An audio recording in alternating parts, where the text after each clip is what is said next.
Details about the 63-year-old grandmother who was reported missing this month. Metro Police confirmed to Fox 5 they discovered Alisa Goods' body yesterday near Harry Reid Airport. Fox 5's Sophia Brunsma is learning more tonight. Sophia. Joe, Goods' family tells us that they have grown increasingly worried about where their beloved family member was. Now there are more answers on this case. Metro Police telling us they got a call yesterday reporting a dead woman identified as Alisa Goods. Wednesday, Fox 5 spoke with the daughter of Alisa Goods. She had traveled to Las Vegas in search of her mom. She told us that her mom was visiting a close friend of 20 years, a trip she had taken many times before. But when Goods missed her return flight home, they became worried and later learned that Goods' last whereabouts were on August 8th at a CVS near Paradise in Flamingo, picking up her medication. After that, the trail went cold until the family began receiving text messages from Goods' phone asking for gas money. Goods doesn't drive, further adding to the family's suspicions. That's something had gone horribly wrong. Today, investigators confirm that on the same day that Goods was last seen near that CVS, surveillance video near the airport shows Goods walking and then falling down an embankment, getting back up, and before she collapsed again. They say there was no movement after that and her body couldn't be seen from the street. Yesterday, 12 days later, officers were called out to that area where they found Goods' body near a drainage ditch. A New York grandmother tells her longtime friend she's heading out to grab her iron pills. That's it. That's the whole plan. A quick bus ride to a CVS on Paradise Road and back. She never makes it back. For 12 days, her family calls every hospital in Las Vegas, every jail, the coroner's office, more than once. And every single time, they hear the same thing. No record, no match, no Alisa Goods. Then, on August 12th, for days after she was last seen, her phone starts texting her family again, asking for gas money, then asking for Bitcoin. 12 days after she disappeared, a caller reports a body in a drainage ditch, not out in the desert, not miles from the city, feet from one of the busiest airport terminals in the country, in a spot police say could not be seen from the street. Officers confirm it's her. Alisa Goods, 63 years old, a grandmother of 5, is dead.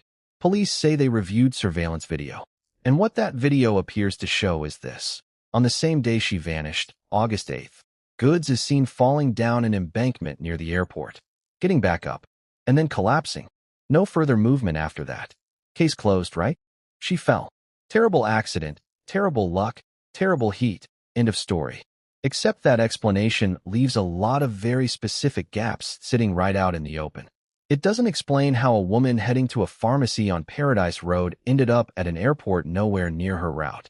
It doesn't explain who was operating her phone for 4 days after the video says she'd already gone still. And it doesn't explain why, if the footage was sitting there the whole time, it took investigators nearly 2 weeks to find her. This is the Alisa Goods case. Here's everything we actually know, everything we don't, and the questions her family, and a lot of people watching this case, still want answered. Let's get into it. Before we get into the timeline, I want you to know who she was, because it's easy in a case like this to reduce someone to a headline. Alisa Goods was not a headline. She was 63 years old, a grandmother of 5, described by family as active, independent, and someone who checked in regularly. She had lived on Manhattan's Upper East Side. Family members have described her as someone who traveled often and who had a long-standing habit of taking public buses to get around, a detail that matters later because it's part of why her family didn't immediately panic when they couldn't reach her right away. She'd made trips to Las Vegas before. This wasn't her first time in the city, and by her family's account, it wasn't unusual for her to stay with her longtime friend Roger John, who she'd known for roughly 9 years. According to John, this was actually her second trip to Las Vegas that year. He's described her, in interviews, as one of the nicest people you could meet. One detail her daughter, Kristen Goods, has raised publicly is that Alisa had undergone several surgeries that made walking more difficult on this particular trip. Combine that with the fact that Las Vegas was in the middle of a brutal heat stretch. The National Weather Service recorded highs of 108, then 109, then 113 degrees over the days surrounding her disappearance. And you start to understand why her family's fear, from the very beginning, centered on her physical safety in that heat, not just on her simply being missing in the usual sense. So that's who we're talking about. Not an abstraction. A grandmother who went out for iron pills and never made it home. Let's build the timeline carefully, because this is where a lot of the confusion in this case actually starts. According to her friend Roger John, Alisa Goods left his apartment near Maryland Parkway and Tropicana Avenue at around 12:45 p.m. on Saturday, August 8th. He told reporters this was the last time he spoke with her. She was leaving to catch a bus to a CVS pharmacy on Paradise Road near Harmon Avenue to pick up iron pills. A missing persons flyer later circulated by Metro Police states she was last seen around 1:40 p.m. that day, wearing black Adidas sweatpants and a blue denim jacket, near the 4900 block of South Maryland Parkway. So here's what's confirmed. According to police and family accounts, she left the apartment around 12:45. She was seen in the area near Maryland Parkway around 1:40. Her stated destination was a CVS on Paradise and Harmon. Now here's the problem. Harry Reid International Airport, specifically the area near Wayne Newton Boulevard and the Terminal 1 parking garage, where her body was ultimately found, is not on the route between that apartment and that CVS. It's a different area of the city entirely. Police have said that surveillance footage from the airport, also dated August 8th, shows a woman believed to be Goods falling down an embankment, getting up, and then collapsing, with no further movement observed after that point. So somewhere between roughly 1:40 p.m., last confirmed sighting near Maryland Parkway, and whatever time that airport surveillance footage captures, Alisa Goods traveled from a residential corridor near the Strip to the immediate vicinity of the airport. That is the single biggest open question in this entire case. And as of this recording, neither Las Vegas Metro Police nor any outlet reporting on this case has published a confirmed explanation for how she made that trip or what time she arrived at the airport. Did she get on the wrong bus? Did she get disoriented in extreme heat, especially given her mobility issues after recent surgeries? Did someone give her a ride? We don't know. Nobody has said. And I want to be really direct with you. I am not going to fill that gap with a guess and present it to you as fact. What I can tell you is that this gap, this unexplained jump in location, is exactly why this case has generated as much attention and speculation as it has. Alisa Goods was reported missing on August 10th, 2 days after she was last seen. According to reporting, it was Roger John, the friend she was staying with, who filed that report after growing concerned that he hadn't heard from her. Once the report was filed, her family mobilized fast. Her daughter, Kristen Goods, flew from New York to Las Vegas to search in person. According to her family, in the days that followed, they called hospitals across the Las Vegas Valley. They called jails. They called the Clark County Coroner's office directly, multiple times, to ask whether an unidentified woman matching her description had come through. Every single call came back the same way. No match, no record, no Alisa Goods. Kristen Goods later told reporters something that I think captures the fear driving that search. We knew when we couldn't get her on the phone within those 2 days that something had happened to her, and that she was in imminent danger. Given the temperatures that week, again, we're talking 108 to 113 degrees, and her mother's post-surgery mobility limits, that fear wasn't abstract. It was rooted in a very real, very specific danger. An older woman with difficulty walking, potentially disoriented, in triple-digit heat. The family didn't just make calls. They physically searched the city. They distributed flyers. They posted on social media, asking anyone in Las Vegas with time to help look. According to reporting on this case, people did reach out offering to help with the search, and by the family's account, Alisa's daughter was cautiously hopeful that additional manpower on the ground might turn up something. That hope was still active less than 24 hours before her body was found. That's worth sitting with for a second. This wasn't a family that had given up. This wasn't a case winding down quietly. Search efforts were actively ramping up in the final day before the outcome nobody wanted. And this is also the point in the timeline where the case takes its strangest turn, because while all of this searching was happening, while the family was on the phone with hospitals and morgues getting nothing but dead ends, somebody, somewhere, had Alisa Goods' phone, and they were using it. This is, for a lot of people following this case, the single most unsettling piece of it. So let's slow down and go through it carefully. According to Alisa's sister, Mielle Stone, and her daughter, Kristen Goods, a family member received a text on August 12th, 4 days after Alisa was last seen, and 2 days after she was officially reported missing, requesting payment for gas money. The message reportedly came from Alisa's own phone number. Family members say the request escalated from there. The story shifted from asking for gas money to asking for payment in Bitcoin. According to reporting, someone also called a family member and hung up, and at least one call came in that raised suspicion in the same way. Here's why the family treated this as a major red flag rather than a sign of hope. According to their account, Alisa Goods did not drive. She didn't rent a car while in Las Vegas. So a request for gas money, supposedly coming from her, immediately struck her family as inconsistent with who she was and what she'd actually be doing. Now, police have addressed this. Las Vegas Metro has said they believe these messages may have involved spoofing, a scam technique where someone fakes a phone number so that a message appears to come from a different device than the one that actually sent it. That is a real, documented tactic used by scammers who exploit publicized missing persons cases, unfortunately, and it does happen.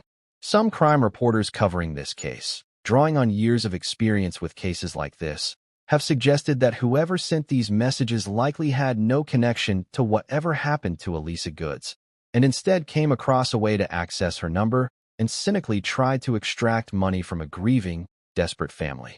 But, and this is the part that I think deserves real scrutiny, not dismissal. If police are correct that the surveillance footage shows Goods falling and not getting back up on August 8th, then whoever was operating that phone or that number on August 12th was doing so days after she was, according to that footage, no longer capable of doing it herself. That is not a small detail to wave away. Someone had access to information tied to her, at minimum her phone number, and used it to manipulate a family that was actively searching for her in the middle of the worst 2 weeks of their lives. Whether that person is connected to what happened to Alisa on August 8th, or whether this is a completely separate, opportunistic scam that coincidentally targeted her family during an active search, those are two very different scenarios, and right now, based on everything publicly confirmed, we don't know which one it is. Police have not announced any arrests connected to these messages. If anyone has information about who sent them, Las Vegas Metro is asking the public to come forward. Early Thursday morning, that's August 20th, the Las Vegas Metropolitan Police Department received a call for service reporting a deceased woman in a drainage ditch area near Wayne Newton Boulevard and the Terminal 1 parking garage at Harry Reid International Airport. Some reporting places the call at approximately 1:45 a.m. Officers responded and located the body. She was identified as Alisa Goods and pronounced dead at the scene. Police say they subsequently reviewed surveillance footage from the area, dated August 8th, the same day Goods disappeared. According to their public statements, that footage shows a woman believed to be Goods falling down an embankment, getting back up, and then collapsing. In their words, there was no further movement observed after that. Her location could not be seen from the street. That second detail, that her location could not be seen from the street, is the department's stated explanation for why she wasn't found sooner, despite the drainage ditch area being close to one of the busiest airports in the country. It's a plausible explanation on its face. Drainage and embankment areas near highways and airport perimeters are frequently out of direct sight line from roads, and searches for a missing person typically prioritize areas connected to a person's known route and known destinations, not an area with no established connection to where she said she was going. Her family learned of the discovery before it was made fully public. According to reporting, Kristen Goods had been texting with a reporter the day before the body was confirmed, still hopeful, still talking about the possibility of expanded search efforts. About an hour after that conversation, word reached the family that a body matching Alisa's description had been found. Understandably, the family did not want that to be the outcome, and by multiple accounts, it took time for them to process and confirm it before releasing any public statement. That statement came from her niece, Alana Calloway, on behalf of the family. Our hearts are broken. We were notified that my aunt was found. Unfortunately, not the way we wanted her to be. This is an unimaginable time. Words cannot describe the pain our family is experiencing right now. We just want to thank the public for the outpouring of love, support, and prayers. We also want to thank the media for helping bring attention to this situation. This hurts so deeply. We ask for continued prayers and privacy as we grieve. Kristen Goods also wrote publicly, It is with profound sadness that we share the heartbreaking news that our beloved mother, Alisa Goods, has been found and has passed away. The family has since set up a fundraiser to help cover funeral and burial costs, a detail we're including here only because it's a direct, verified way for people who want to support the family to do so, not as an appeal on our part, and not something we're profiting from in any way. Now let's talk about what's still missing from this picture, because as of this recording, there's a lot police have not confirmed. Cause and manner of death. This is the big one. As of the most recent statements from the Clark County Coroner's Office, the cause and manner of Alisa Goods' death had not yet been determined. That means we do not officially know whether she died from injuries sustained in the fall itself, from a medical event that may have caused the fall in the first place, from heat-related illness, or from some other cause entirely. Until the coroner's office completes its determination, every theory, including she fell and that explains everything, is still technically incomplete. A fall can absolutely explain how someone died. On its own, it does not explain why she was in that location in the first place. Classification of the death. Related to the above, police have not publicly classified this as suspicious, and they have not opened or announced a homicide investigation. As of now, there has been no announcement of evidence pointing to foul play. That matters, and I want to be responsible about saying it clearly. Nothing currently public confirms this was anything other than a tragic accident. But nothing confirms foul play is different from everything has been explained, and right now, several basic facts about how she got from point A to point B remain unaddressed. The exact timing of the airport footage. Police have said the surveillance video is dated August 8th, the same day Goods disappeared. What hasn't been made public, at least as of this recording, is the specific time that footage was captured, meaning we don't know how many hours passed between her last confirmed sighting near Maryland Parkway around 1:40 p.m. and whatever time she appears on that airport footage. How she got from the CVS route to the airport. This is the single largest gap in the public record. No rideshare pickup has been mentioned. No alternate bus route has been identified. No witness account placing her en route to the airport has been reported. The distance and direction between her stated destination and where she was ultimately found are simply not connected by any public explanation.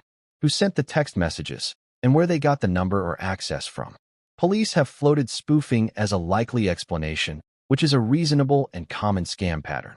But floating a likely explanation isn't the same as confirming one, and no individual or group has been named in connection with those messages. I want to be clear about something, because I think it's important in a case like this. Pointing out unanswered questions is not the same as accusing anyone of wrongdoing. It's not evidence of a cover-up, and it's not proof that something sinister happened. Investigations, especially ones involving a coroner's determination, take time, and departments frequently withhold details deliberately while forensic work is ongoing. What we're doing here is laying out, plainly, the difference between what has been confirmed and what has only been suggested or assumed. That gap is where speculation lives, for better or worse, and I'd rather walk you through it carefully than pretend it doesn't exist. I want to address this directly, because in almost every case like this, the last person to see the missing individual becomes the subject of intense public scrutiny, sometimes fairly, sometimes not. Roger John is the friend Alisa Goods was staying with in Las Vegas. By his own account and hers, they had known each other for approximately 9 years, and this was not her first stay at his apartment. He says it was her second visit just in the current year alone. He was the one who last spoke with her around 12:45 p.m. on August 8th, as she left to catch the bus. According to reporting, John was also the one who filed the missing persons report 2 days after Alisa was last seen. In interviews, he has described her warmly, the nicest person you would meet, and has spoken about the search efforts. Here is what I want to be very precise about. As of this recording, Roger John has not been named a suspect by Las Vegas Metropolitan Police. There is no public information connecting him to Alisa Goods' death. Nothing in the public record beyond his role as the friend she was staying with ties him to what happened after she left his apartment that afternoon. I know that in true crime content, a 2-day gap between someone going missing and a report being filed can read as suspicious on its own. But a 2-day gap is also not unusual in cases involving an adult who has a history of taking buses independently and travels regularly. The kind of behavior that doesn't automatically trigger alarm in friends or family until enough time passes without contact. Filing a report 2 days later is not, by itself, evidence of anything beyond a normal person needing a normal amount of time to become genuinely worried. We're not going to build a theory around Roger John in this video, because there isn't one supported by anything currently public. If that changes, if police name him or anyone else as a person of interest, we will cover it accurately and immediately.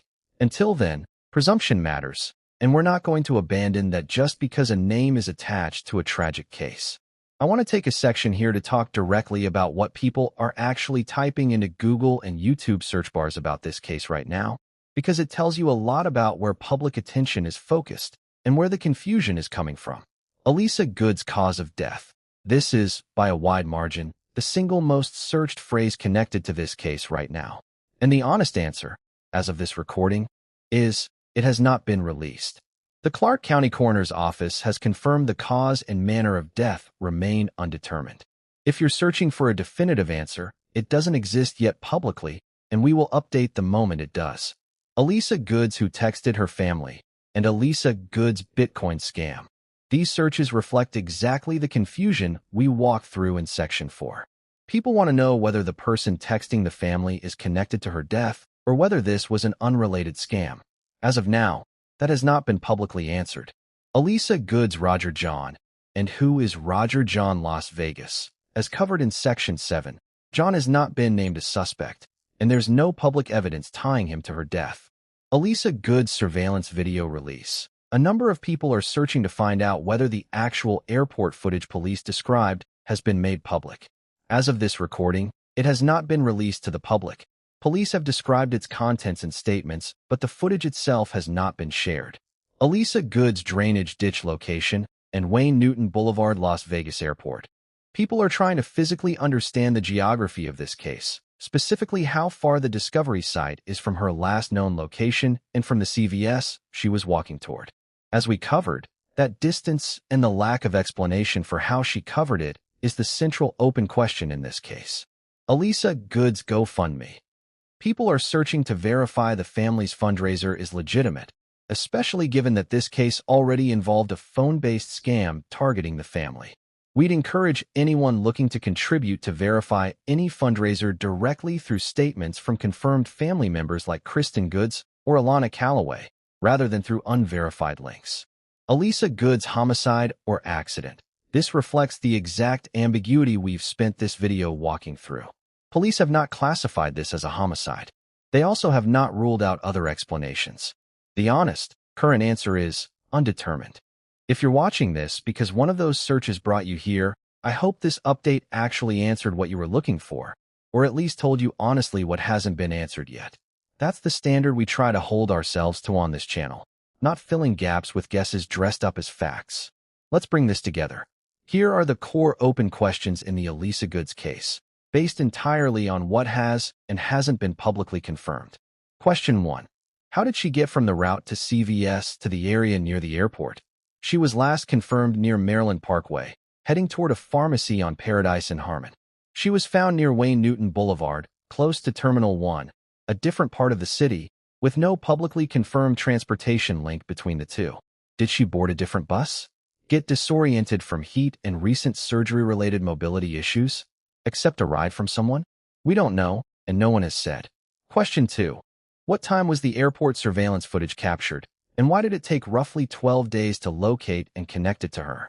Police have confirmed the footage is from August 8th, but haven't specified the exact time and haven't explained the process that led investigators to that footage nearly 2 weeks into the search. Question 3. Who had access to her phone number after August 8th, and why? If the footage genuinely shows no further movement after her collapse that day, then the person or system sending messages from her number on August 12th was operating independently of her. Police have suggested spoofing. That has not been confirmed as the definitive explanation, and no one has been identified. Question 4. Will the coroner's office release an official cause and manner of death, and will it directly correspond to the full account police have given? This is the piece that will do the most to close or reopen this case in the public's eyes. Question 5. Was there any earlier point where a more targeted search of the airport perimeter could have located her sooner? Police have said her location wasn't visible from the street, which explains why searchers didn't spot her by chance. It doesn't necessarily explain whether that specific stretch near Terminal 1 was included in organized search efforts during the 12 days she was missing, given it had no established connection to her known route. None of these questions, on their own, prove anything beyond what's already been stated by police, that she fell, and that she was found roughly 2 weeks later. But together, they represent the actual, unresolved architecture of this case, not speculation for its own sake, but the specific, factual gaps that remain between she fell and we know what happened. Let's be completely honest about where things stand as of this recording. Confirmed, Alisa Goods left her friend's apartment on August 8th to walk to a CVS. She was last seen near Maryland Parkway shortly after. She was found dead nearly 2 weeks later in a drainage ditch near Harry Reid International Airport, in a spot not visible from the street. Police say surveillance footage shows her falling, getting up, and collapsing on the same day she disappeared, with no further movement observed afterward. Her family received messages from her phone number days after that, requesting money, which police believe may involve spoofing. No cause or manner of death has been released. No suspect has been named. Roger John, the friend she was staying with, has not been implicated in her death by police. Unconfirmed, how she traveled from her known route to the airport area, the exact time of the surveillance footage, who sent the text messages, and how they gained access to information tied to her number. Whether her death will ultimately be classified as accidental or something else.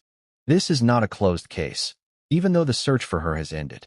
What's happening now is the transition every case like this goes through, from an active missing person search to a death investigation, where the priorities shift toward forensic answers rather than physical searching.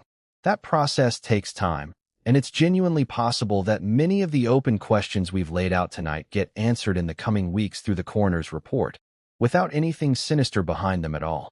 But it's also fair, and I'd argue necessary, to hold she fell, and we know what happened, as two separate statements until the gaps between them are actually closed.